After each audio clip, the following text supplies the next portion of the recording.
especially his smile. His smile is bright. I kind of smile like him. Even when there's no Guys, welcome back to my channel. Today I'm going to talk about something deeply personal and important to me. As you can tell by the title, I would love to share my ongoing, journey through grieving, after losing my dad 7 years ago. I said ongoing because I am still in my process. So I'll basically, share how I found out that my dad died, how I am coping, and discuss various ways in which you guys, friends that actually mean well, can help someone who is grieving, because believe me, it's not an easy journey. So losing my dad was a life, altering event. Yes, it's an event. 7 years may seem like a long time, but the pain is still fresh. The grief has not gone away, because sometimes I'm like, how come it's 7 years already? Like, didn't he just die last year? I still think about him every single day, like a constant presence in my life, a void that can never be filled. Like lots of things remind me of my dad. His smile, his dance. He loves to dance so much. Some songs, especially his smile is bright. I kind of smile like him. If you have seen me smile genuinely, you will know that I smile with the whole of my face and my teeth, and that's exactly how my dad smiles. His smile lights up a room. Unfortunately, it's the same way my son smiles too. He smiles with the whole of his face. I kind of saw that smile again when we took our Christmas pictures. He had that smile in one of our pictures. I'll put the picture somewhere here.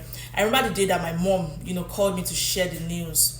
If you know my mom, she's a gangster, like stone cold gangster. So she literally just called me and just said, your father is dead, and she hung up. I stood in the middle of my room. I'm like, what the hell? What did she just say? She actually said it in my local language. By the way, I am from Ondo State by birth. So she said it like poetical, and she didn't even wait for me to reply. She didn't even wait for me to say anything. She just hung up, and I felt it in my stomach. I couldn't do anything. I woke my cousin up, because I was living with him at the time, and was like, he's sorry, I am, he didn't understand, because he still has both parents, and that's what happens when you have both parents. You don't understand how someone who has lost one of their parents feel. My immediate brother was with her that day in Ilesha when she put my dad in her car, told my brother to drive my dad's car behind her, and she drove straight home to Ondo, where he was taken to the mortuary immediately. Like, my mom is super strong to have done that by herself. Her husband's dead body in her car, and she was driving. I can't imagine the pain she would have felt, that day, because my brother said she was driving like 100 and 120, because it was midnight or like early in the morning, and the road was free. I think it would have just dawned on her later that my husband of more than 30 years just died. I think it was a Saturday, and I called my oldest brother, and I just told him, and he said he has heard that I should come to his house, that we have to go home immediately. I picked up some clothes, and I went to meet him in his house, and so himself, myself, and his wife, we traveled to Ondo immediately. I cried throughout that trip. I cried and slept and cried and slept. I dozed off. I cried, and like, what is happening? Like, my father, I got home to my hometown, and my uncles that were there at that time immediately came to meet me. I think they were trying to understand what I was doing, because my eyes was swollen. I'm the last one, I'm the only girl, and my father could not do anything, without me. Everybody knows that. So they wanted to know how I would feel in case I faint, in case I'm not realizing it. As soon as I saw my mom, and I saw she was on the floor, seated, and she was shattered, and I just went to hug her, and we cried. And after I just got up, like, people should, also pet her. And then I saw my immediate brother who was with my dad at that time, and I just hugged him, because I knew that it would have been tough on him, because he was one of the last people that my father saw. The next day was a Sunday, and my immediate brother and I went to our local church, because I knew that's exactly what my dad would have wanted.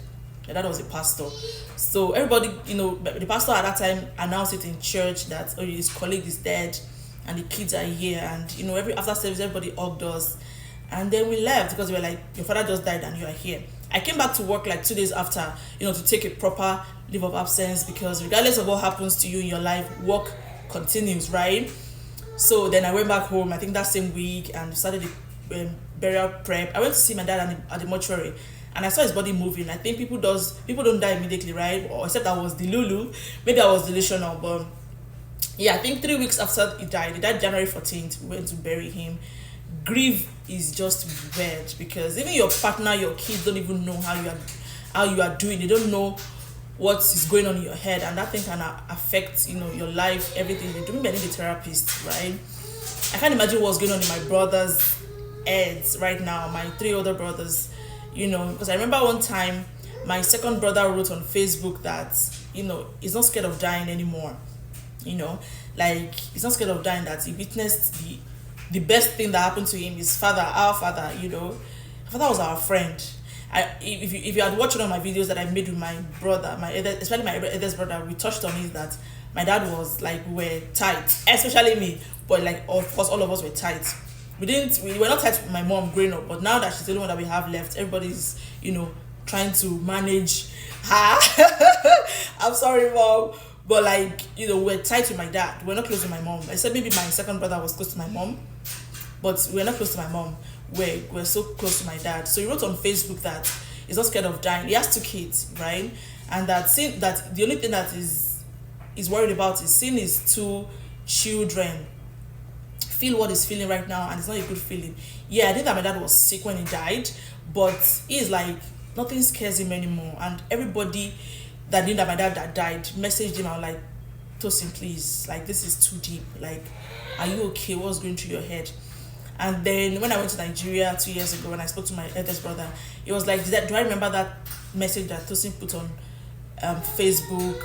And it was like, he knew that, he has not grieved. Like, it just feels like none of us have spoken about it. We just said that is not here, that we've not properly grieved about it. And I don't know if it affects, yes, our partners might not know this, but my husband also has lost his dad about 15 years ago. So that's like a while ago, but mine is still super fresh, right?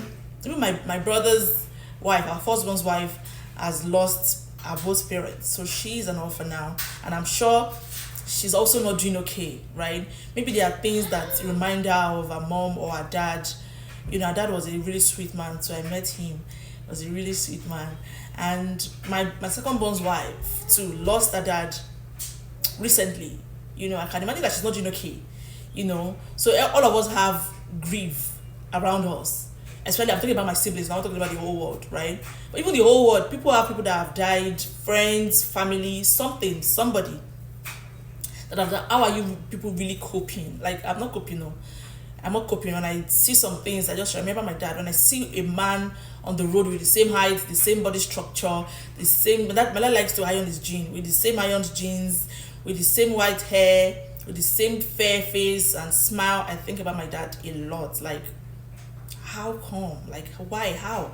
Why did God take you like this? Like, yeah, I know that people die, but nobody prays to lose their home, right? To lose their people or their family or their immediate family. But like, why did you have to go so early? Like, my dad would have been 70 this year. Yeah, he was pretty young when he died. He was sick, right? My dad would have been 70 this year. He was 70 in March 1st. And I was one that called my mom, and I told her that daddy died 7 years ago today. And she was like, what? And she didn't even remember. And I was like, I'm glad you don't even remember. That shows that, we are growing, or you are growing out of it. And like, we are moving on in beats, even though it's not easy. But I'm glad that she didn't remember, because it's good that, yeah, she's supposed to mourn her husband, but I'm glad that she's picking up her pieces and moving on. And there was a time that I was hearing that she should remarry. Remarry, that woman, and she cannot even remarry anything. I'm the last child. Who she married, does she want to remarry now? Who does she want to remarry? Why is she going to go and marry a widower? Now looking at it from another angle, yes, she's bored. She's going to be really bored at home, right? But if he was a man, what would they be telling him? Like, should he remarry? Like, he's lonely. Is she not lonely? Does she not want to see somebody? But yeah, like, a few days ago, my eldest brother sent me a voice note, and it was like, he's driving to work. That's like January 12th. I'm recording this video on the day my dad, which is January 14th. But I don't know if I'm going to post it or not. But he said he was driving to work, and he was just thinking about my dad, that I've been properly, when I went stone cold, like, I'm not sure I've really grieved. I think we've all coped in different ways about this grieving. I think distracting ourselves with work, life, activities, while also bottling our emotions. It's been a journey for all of us, if I must say, all my brothers. But I think we find strength in each other talking to each other and all that. Grief is a complex and unique experience for everyone. It's not something that someone used to set a timeline for, that this is how you grieve, this is what you grieve, how you grieve. And it is essential for people to know that a lot of people grieve for years, decades, and and all that. And it is okay, let people grieve the way they want to grieve. Anyway, I'm just going to share a few points on how you can grieve. You have to be patient with people. It doesn't have a timeline. There's no wrong or right way to grieve. So I'm just going to share a few points about how to support people that are grieving. The first thing I would say is listen. Sometimes the best thing you can do is lend a compassionate ear. Let them talk about their loved one. Let them express their feeling. Don't even judge them that, what is this? What do you know? And that thing is offer help. Grief can take a toll on someone every day. Offer help in cooking, just lift the burden a little bit. If you don't live there, be there for them. Let your presence be available. Comfort people.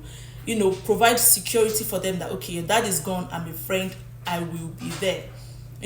Encourage professional help. Yes, sometimes grief can become too overwhelming, and it's essential that you encourage people to get therapy or counseling. I think I need therapy like this because I'm not all right. And respect people's process. Respect the way they want to grieve. Remember that everybody grieves differently. Respect their unique process without pressuring them to move on now. Maybe it's your father, move on. Anyway, I'm going to conclude by saying that grief is a journey and it doesn't have a fixed destination. Any destination you want to, go there. Because grief changes us in in different ways. If you are grieving, you're not alone. If you need support, if you're trying to help someone that is grieving, remember that your presence and understanding can make the world a different place for people that are grieving. Thank you guys for watching. If that is confusing me already. Thank you guys for watching. Thank you for your continuous support, and I hope we are able to uplift each other during our time of grief. Actually, let me not lie, I've recorded this video like 4 times. Each time I try to record it, I'm shedding tears, but I think I'm moving on. I think speaking about it right now is also a form of my process. Because I talk about, like, my dad is dead, I miss him, but like I've not really spoken about how much it has affected me. I have a lot of his pictures on my laptop, and scrolling through, I see it. I used to have his picture in my house. When I was in Germany, I put it on my wall. Like, I want to see him every day. There are times that I even I just see smiling. Oh my God, he just did it.